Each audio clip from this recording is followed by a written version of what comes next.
북한이 지난 판문점 회동을 기념하는 우표를 발행할 것으로 알려졌는데 그 우표에서 문재인 대통령을 쏙 뺀다라는 얘기가 지금 들어와 있습니다.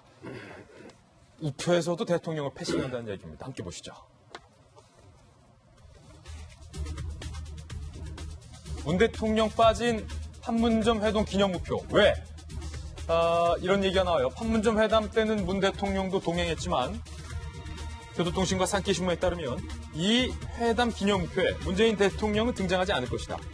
핵과 체제 보장의 협상 상대는 미국이고 한국을 상대로 하지 않는다는 북한의 방침이 반영된 것이다.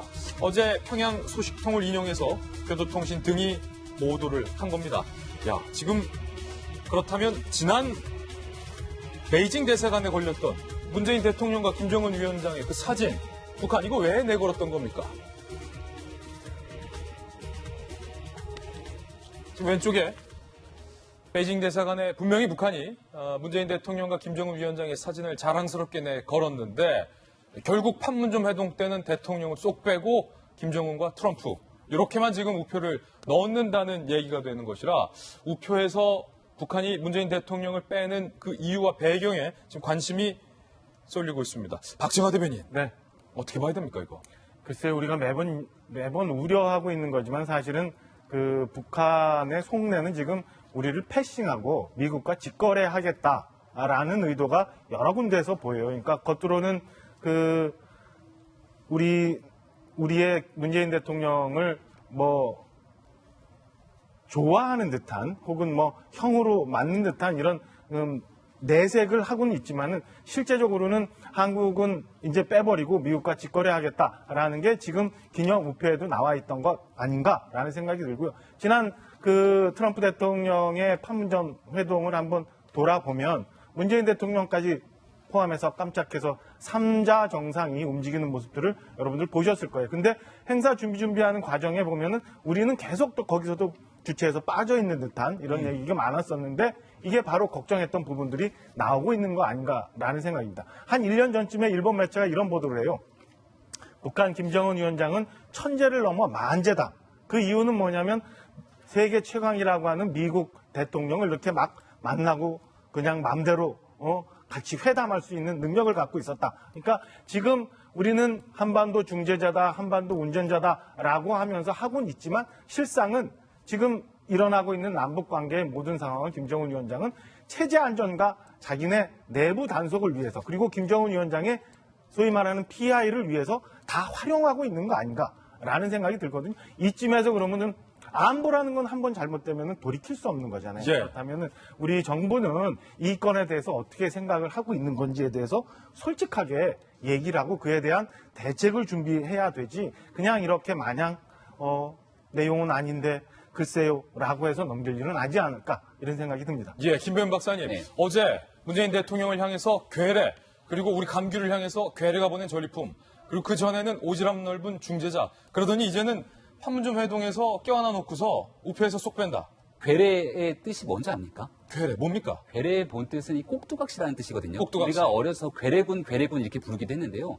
북한을 상대로 괴뢰군이라고 불렀던 건 소련의 꼭두각시처럼 움직인다 해서 괴뢰군이라고 불렀고 북이 대한민국의 대상으로 괴뢰라고 부른다는 건 미국이 꼭두각시 같은 역할을 한다라고 부르는 겁니다. 그러니까 지금 일련의 북이 대한민국을 대상으로 하고 있는 행동들이 다 맥이 닿아 있는데요.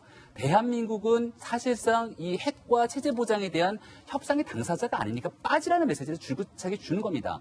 그 이전까지만 하더라도 하노이 정상회담 노딜 있기 전까지는 문재인 대통령이 사실 북과 미국의 정상들이 만나는 것은 불가능한 일이었는데 그걸 만나도록 만들어줬어요. 그렇기 때문에 한반도 운전자로는 중재자로서 역할을 한다라고 해서 북한도 충분하게 인정하는 듯한 모습을 보였지만 2월 하노이 정상회담이 노딜로 귀결되게 되니까 김정은 위원장의 이 외교력이 완전히 큰 금이 가기 시작했고 그러면서 새로운 길을 주창하기 시작합니다. 그리고 나서 나왔던 게 북한의 시정연설이었고 여기서 나왔던 김정은 위원장의 말이 오지랖 넓은 중재자는 빠지라는 얘기를 하게 되는 것이죠. 지금 있게 되는 일련의 우표 사진을 보더라도요. 우리가 6월 달에 보게 됐을 경우에 북한이 3종의 기념 우표를 발행합니다. 3종의 기념 우표는 작년도 6.1이 정상회담이 있었던 미국과의 이 회담을 기념하는 우표를 대대적으로 가장 최대량의 우표를 발행하게 되는 거거든요. 그러니까 북한 입장에서는 미국과의 협상의 끈을 놓지 않겠다는 의지가 분명합니다.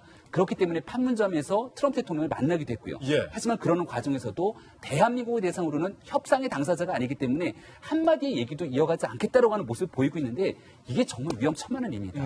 우리는 이 북핵 문제에서 중재자가 아니라 당사자거든요. 근데 여기서 중재자는 빠지라 그러고 해당 당사자인 대한민국이 빠지게 됐을 경우에 북한과 미국이 협상하는 과정 속에서 만약 우리 대한민국의 안보에 치명적인 위험이 있게 되는 협상이 발발하게 됐을 경우 그 책임은 도대체 누가 질 수 있다는 겁니까? 김정은 위원장이 두 발의 단거리 탄도미사일을 발사하면서 했던 메시지는 미국과의 연합훈련을 하지 말라는 것이고 스텔스전 쪽에 들어오지 말라는 거잖아요. 이런 목소리에 분명하게 대답을 할 수 있어야 되기 때문에 이게 단순하게 우표 발행해서 대한민국이 빠진 패싱 문제로 끝나는 것이 아니라 대한민국 안보에 심각한 위협이 도래되고 있는 외교적 현실을 직시할 수밖에 없다는 얘기를 들을 수밖에 없습니다. 야당에서는 김정은 위원장을 향해서 이렇게 불렀습니다. 김날두다, 호날두와 같다는 겁니다. 귤 갖다 바치고 욕이나 먹는 가짜 평화에 매달리지 말고 진짜 평화, 우리가 지키는 평화로 돌아오십시오. 김정은과 호날두의 공통점이 하나 있습니다. 대한민국을 호구로 알고 있습니다. 저 김정은 이름을 김날두로 바꿔야 되는 거 아닌지 모르겠습니다. 호날두에 이어서 김날두도 나온 상황인데 저희들이 청와대의 브리핑 그리고 대응에 대해서 좀 한번 살펴봤습니다. 북한과 관련된 메시지가 청와대에서 나올 때는 공통점이 있었습니다. 북한 보도 청와대의 온도차, 북한이 탄도미사일 쏘고 우리 대한민국을 향해서 뭐 괴뢰니 남한에 보내는 뭐 마지막 경고니 평행의 충고를 잘 새겨드려야 한다. 안 그러면 자멸을 할 것이다. 뭐 이렇게 협박을 했는데요. 이에 대해서는 청와대가 어떠한 입장도 현재 내놓지 않고 있습니다. 그런데 북한에게 유리한, 북한에게 긍정적인 보도가 나올 때는 청와대가 상당히 빠른 화답을 해놨다는 거예요. 지난 6월 23일 북한 조중통이 김정은에게 트럼프 친서, 이때는 이렇게 얘기했어요.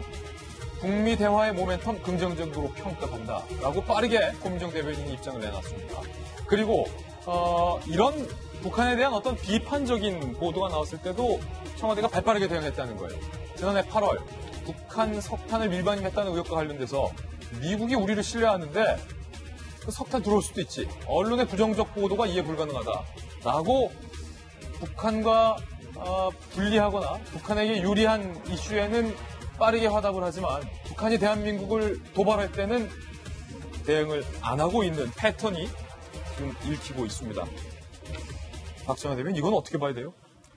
글쎄요, 뭐 먼저도 말씀드렸지만은 사실은 너무 지금 좋은 것만 취하려고 하고 있는 거 아닌가라는 생각이 들고요. 어제도 말씀드렸지만은 청와대 안에서 정보가 취합이 되고 그 정보가 분석이 되고 밖에 표출이 되는 과정에 무언가의 에러나 문제가 있지 않나라는 생각이 듭니다. 그래서 너무 걱정스러운 부분이 있고, 그래서 대통령께서 지금 휴가도 반납하고 청와대 계시지만, 물론 내부적으로 회의는 진행이 되겠지만 안에서 더 많은 참모들과 그다음에 더 많은 국무위원들과 얘기를 해서 국제사회에 우리가 그다음에 북한에게 우리가 주어야 될 메시지가 있거나 하면은 분명하게 정리를 해서 던져야 하는 게 맞는데, 너무 지금 그 북한의 이런저런 우리를 깔보는 듯한, 그리고 우리를 패싱하려는 듯한 메시지에 대해서 너무 답을 안 하고 있는 부분에 대해서는 한번 조정을 해야 되지, 그렇지 않으면 너무 많이 가서 그때는 돌아올 수 없는 그런 상황까지도 가지 않을까라는 걱정이 앞서고 있는 상황이에요. 예.